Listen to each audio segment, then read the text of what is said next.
chunga kan lut kau chang dan tha sung loi kan hu mi hi man sia chiam mi sin ha u si tel nei nak cha na liam na na oi pa alom ter tu chil kha bol i zum chiao chang na u si sung sa nun na kam a si oi pa alom ter tu chil hi suy nun cho ma an si lo rum nak le kim chiang nam song in oi pa alom ter khâu hay lo ang a du na ku kha ruan in sung ka pe na nung mi tu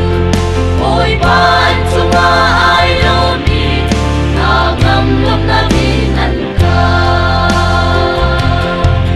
so siang pa hang ni a mi le ral a ba tu liao chan a khan oi pa du na ku zu lo in swat sa chil thao thao na in oi pa lung lom ter a tim i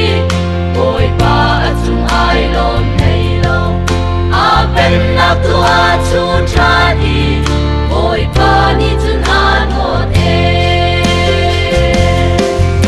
oi pa lom ter tu chil hi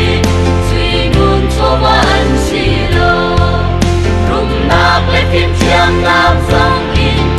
oi pa alom ter khâu hay lo amma du na ku kha ruat in sung ka pein anung mi tu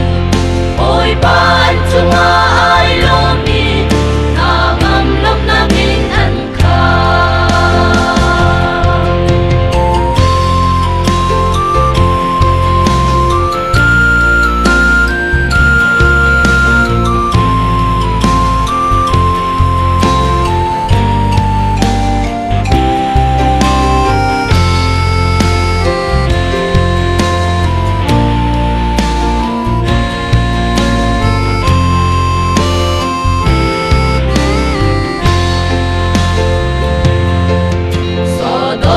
Gomora kwa chu